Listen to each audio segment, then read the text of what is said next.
semuanya baik-baik dan sehat-sehat ya.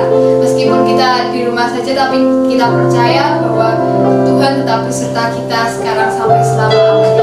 Sebentar lagi kita akan mulai ibadah kita, ibadah Yud pada sore malam hari ini. Sebelum kita mulai, kita mau tundukkan kepala kita berdoa. Tuhan Yesus, sebentar kami akan memulai ibadah pada hari ini Tuhan. Biarlah ibadah pada hari ini bisa berjalan dengan lancar tanpa ada satu kendala apapun Tuhan. Hanya dalam nama Tuhan Yesus kami semua berdoa. Haleluya. Amin.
kembali bersama-sama untuk belajar tentang kebenaran firman Tuhan. Tapi sebelumnya kita sama-sama boleh berdoa. Kami mengucap syukur Tuhan untuk kebaikan-Mu bagi setiap kami, untuk kasih setia-Mu, untuk anugerah-Mu bagi setiap kami. Kami boleh ada sampai saat ini itu semua karena Engkau Tuhan. Saat ini di waktu yang indah ini kami mau sama-sama belajar tentang kebenaran firman-Mu. Walaupun kami tidak bisa bertemu secara langsung, tapi kami percaya hikmat-Mu boleh turun memenuhi setiap kami. Tuhan, urapi setiap kami, biar kami tidak hanya sekedar mendengar, kami tidak hanya sekedar belajar, tapi kami boleh melakukan firman-Mu dalam kehidupan kami. Dan apapun yang kami lakukan, itu semua boleh menyenangkan hati-Mu, boleh memuliakan nama-Mu. Terima kasih Tuhan, terima kasih. Ini setiap hati kami siap untuk menerima kebenaran firman-Mu dan bersama-sama belajar tentang kebenaran firman-Mu. Terima kasih Tuhan, di dalam nama Tuhan Yesus Kristus kami berdoa dan mengucap syukur. Haleluya, amin. Teman-teman, ada berapa banyak di antara kita yang punya teman atau suatu lingkaran pertemanan seperti di sekolah, di komunitas, di lingkungan rumah, atau bahkan di gereja. Kita pasti punya satu orang ataupun bahkan satu kelompok, satu komunitas, kita pasti punya. Tapi apa sih yang dimaksud dengan teman itu? Apa arti kata teman? Teman kalau menurut Kamus Besar Bahasa Indonesia itu punya arti yang banyak sekali. Contoh salah satunya adalah teman itu memiliki arti yaitu orang yang bersama-sama bekerja, berbuat, atau berjalan. Jadi teman itu bukan hanya sekedar having fun, tapi bukan hanya sekedar senang-senang belaka, tapi ketika kita punya suatu pertemanan atau kita punya teman, kita punya suatu tujuan. Kita punya suatu yang dikerjakan untuk kita membuahkan suatu hasil. Seperti kita contohnya kalau kita masuk dalam komunitas film, kita masuk dalam lingkaran pecinta film, kita tidak hanya senang-senang menonton film A, B, C, D, tidak hanya seperti itu, tapi kita juga sama-sama belajar bagaimana kita membuat film yang baik, bagaimana kita membuat naskah yang baik, cerita yang baik, atau bahkan cara pengambilan gambar yang baik, karena kita mempunyai tujuan supaya kita tidak hanya menjadi penikmat, tapi kita menjadi penghasil juga. Hari ini kita akan sama-sama belajar mengenai pergaulan atau pertemanan yang membawa dampak baik bagi kehidupan kita, juga kehidupan teman-teman yang ada di sekitar kita. Because a good friends make a good life. Nah teman-teman, ada yang pernah dengar gak sih satu pepatah Jawa yang ngomong kayak gini, cedak kebo gupak. Mungkin pepatah ini jarang sekali didengar ya, sangat jarang untuk didengar. Pepatah ini kalau dalam bahasa Indonesia kurang lebih seperti ini. Kalau kita berdekatan dengan kerbau, pasti kita terkena kotornya. Apa sih maksudnya? Maksud dari pepatah ini menjelaskan kalau seseorang itu akan terpengaruh oleh lingkungan pertemanan dan pergaulannya. Seseorang itu akan terpengaruh oleh lingkungan pertemanan dan pergaulannya. Kira-kira teman-teman setuju nggak dengan pepatah ini? Tapi Alkitab jelas banget ngomong di dalam 1 Korintus 15 ayat 33. Kita baca bareng-bareng ya. 1 Korintus 15 ayat 33 berbicara seperti ini. Janganlah kamu sesat. Pergaulan yang buruk merusak kebiasaan yang baik. Sekali lagi kita baca. Janganlah kamu sesat. Pergaulan yang buruk merusak kebiasaan yang baik. Di dalam ayat itu jelas sekali berkata kalau pergaulan yang buruk itu bisa merusak kebiasaan kita yang baik. Di mana dulunya kita kalau kita adalah orang yang sabar, kita menjadi pemarah. Ketika dulunya kita orang yang jujur, kita menjadi orang yang suka bohong. Kalau kita berteman dengan orang yang bohong, kalau kita memiliki lingkungan pertemanan atau lingkaran pertemanan orang-orang yang suka bohong. Kalau kita dulunya rajin, terus kita berteman dengan orang-orang yang malas. Kita punya lingkungan pertemanan yang dimana orang-orang di dalam situ adalah orang-orang yang malas. Kita akan menjadi orang yang malas. Dulunya sabar, kita akan menjadi orang yang marah jika kita bergaul atau kita masuk dalam suatu lingkaran pertemanan di mana orang-orang di dalam situ adalah orang-orang yang pemarah. Padahal Amsal 22 ayat 24 sampai 25 itu ngomong kayak gini, Jangan berteman dengan orang yang lekas gusar. Jangan bergaul dengan orang-orang yang pemarah, supaya engkau jangan menjadi biasa dengan tingkah lakunya dan memasang jerat bagi dirimu sendiri. Apa sih maksudnya? Jangan membuat jerat bagi diri kita itu apa?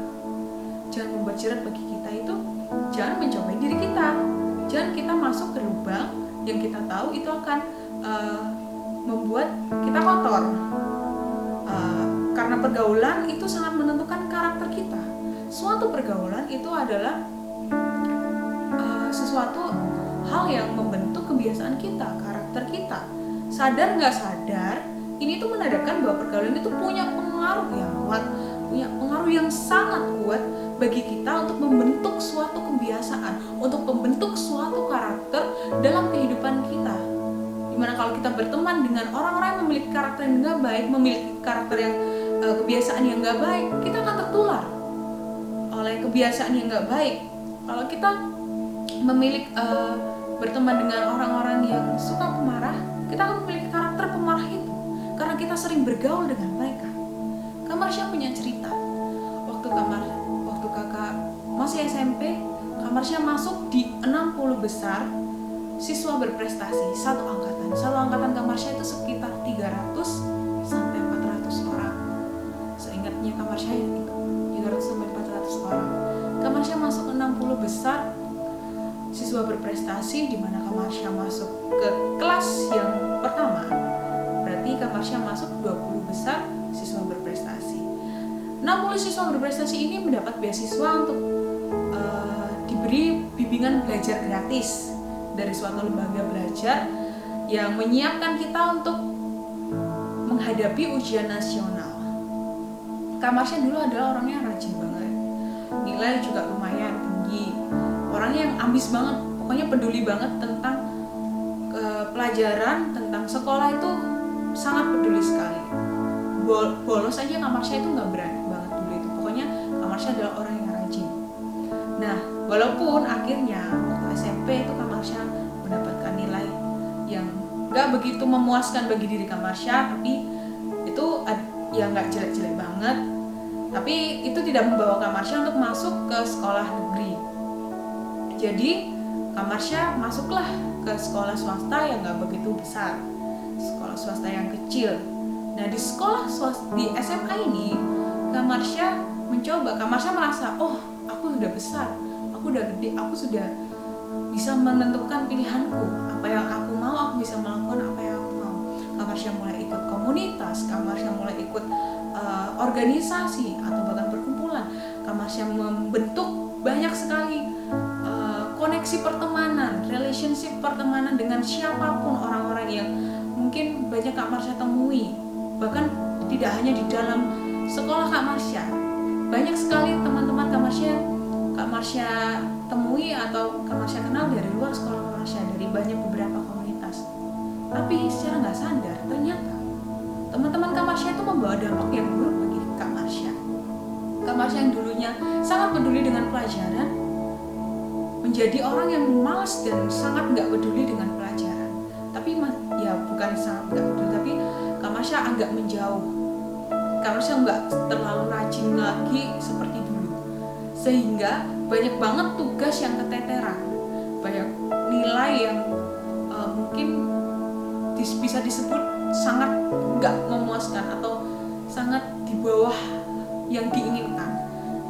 Nah, tapi respon yang Kak Marsha berikan itu bukan seperti dulu. Dulu kalau Kak Marsha waktu SMP kalau dapat nilai yang jelek, Kak Marsha akan nangis, Kak Marsha akan sesal, kok aku nggak belajar lebih giat, kok aku nggak belajar lebih keras, kenapa kok aku dapat nilai segini.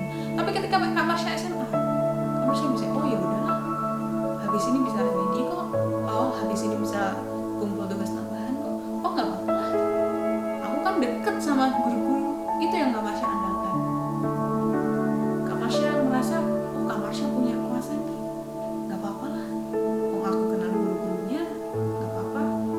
Kak Marsha menentengkan, dan itu membentuk karakter Kak Marsha, kebiasaan yang Kak Marsha yang dulunya adalah orang yang rajin, jadi orang yang malas. Karena banyak teman-teman ketika misalnya nih Kak Marsha kumpul sama teman-teman, biasanya kan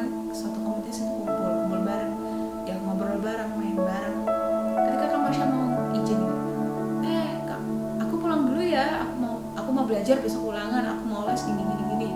Tapi banyak teman-teman Kamarsya nggak sadar, banyak teman-teman Kamarsya ngomong, nggak usah lah, main dulu lah sekali-kalinya itu, tapi sering berulang kali, sehingga Kamarsya sudah biasa. Oh ya udah deh, kalau ulangan nggak usah belajar, kalau ini nggak usah belajar lah, nggak apa-apa lah, bisa ini kok, bisa nyontek kok, bisa lah, nggak apa-apa. Saya nggak sadar Kamarsya membentuk suatu kebiasaan, karakter yang buruk, karakter yang nggak baik bagi kehidupan Kamarsya, dan Kamarsya menyesali semua itu. Pada akhirnya nilai akhir yang Kamarsya dapatkan sangat-sangat tidak memuaskan, sangat-sangat di luar harapan Kamarsya, dan Kamarsya cuma bisa apa? Menyesali kenapa waktu SMA Kamarsya kok nggak lebih rajin lagi belajar, kenapa kok aku masih suka main-main, kok aku sering nongkrong sama teman-teman, kok aku sering kumpul-kumpul sama teman-teman, pergi sama teman-teman, kenapa? Cuma itu yang Kamarsya sesali. Padahal firman Tuhan itu sudah banyak sekali ngomong, mengingatkan kalau pergaulan yang buruk itu merusak kebiasaan yang baik. Tapi Kamarsya tetap lakuin karena Kamarsya menjauh dari Tuhan, Kamarsya menjauh dari kebiasaan-kebiasaan baik, ditarik menjauh dari kebiasaan-kebiasaan baik Kamarsya. Bahkan ada beberapa pertemuan ibadah, misalnya kayak youth atau apa, itu Kamarsya nggak datang, hanya untuk nongkrong, hanya untuk main, pergi sama teman-teman. Dan itu menjauhkan Kamarsya dari Tuhan, menjauhkan kebiasaan buruk Kamarsya. Padahal di Amsal 14 ayat 20 itu ngomong kayak gini, siapa bergaul dengan orang bijak menjadi bijak, tetapi siapa bergaul dengan orang bebal menjadi malang. Kamarsya sudah menyesali semua yang terjadi ketika Kamarsya SMA. Kenapa Kamarsya nggak memanfaatkan waktu ini dengan baik, waktu Kamarsya SMA dengan baik, sehingga hasil yang Kamarsya hasilkan itu bukan hasil yang baik, tapi hasil yang buruk, di luar harapan Kamarsya. Tapi firman ini bukan menyuruh kita untuk menjadi antisosial atau cuma bergaul dengan orang percaya ya. Namun kita itu harus benar-benar berhati-hati atau bahkan menjauhi pertemanan yang dengan orang yang memiliki kebiasaan buruk, karena kebiasaan itu akan menjadi kebiasaan kita juga kalau kita tetap bergaul dengan orang itu. Lalu gimana kita bisa memiliki lingkaran pertemanan yang baik? Gimana sih kita bisa memiliki lingkaran pertemanan yang baik? Yang pertama adalah kita memiliki dasar yang teguh. Apa dasar yang teguh itu? Kita punya firman Tuhan, kita punya kebenaran, kita tahu kebenaran.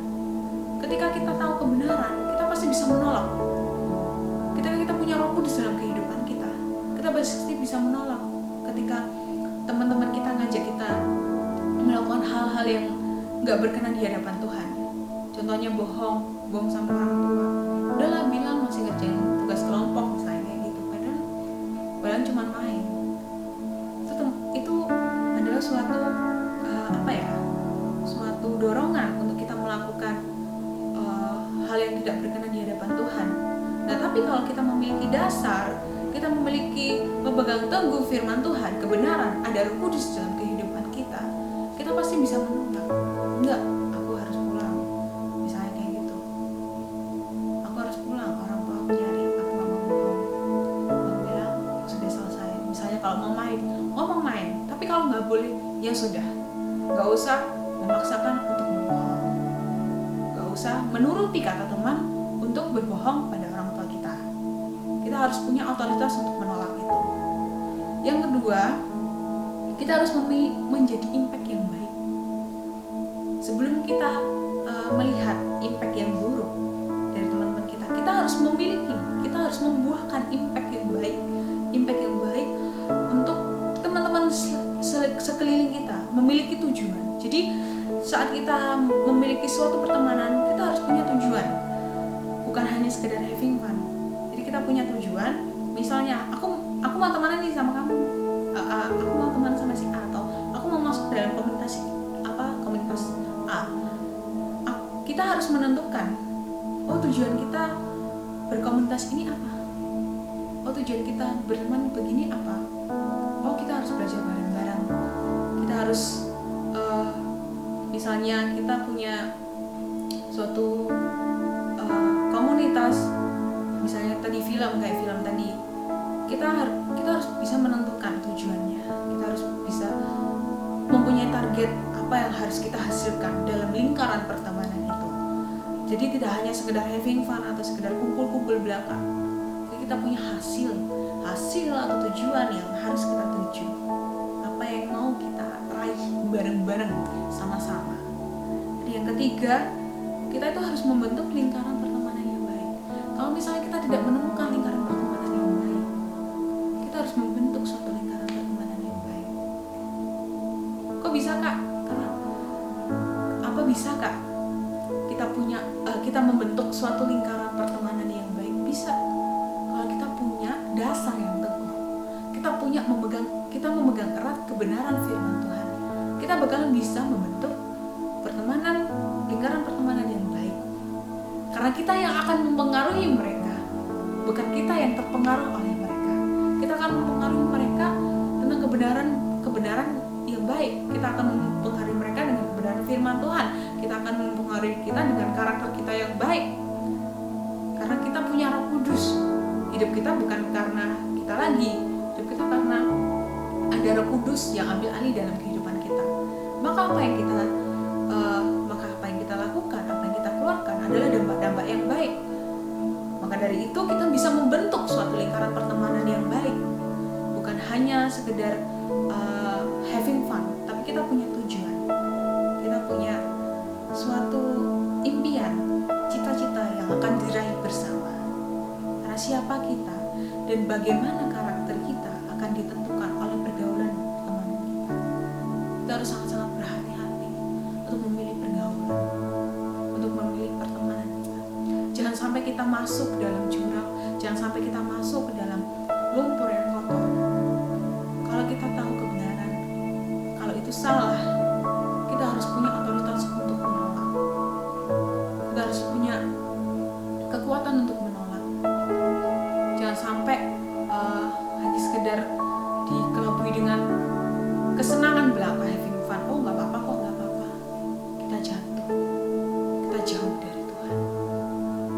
Kita jadi memiliki kebiasaan-kebiasaan yang buruk.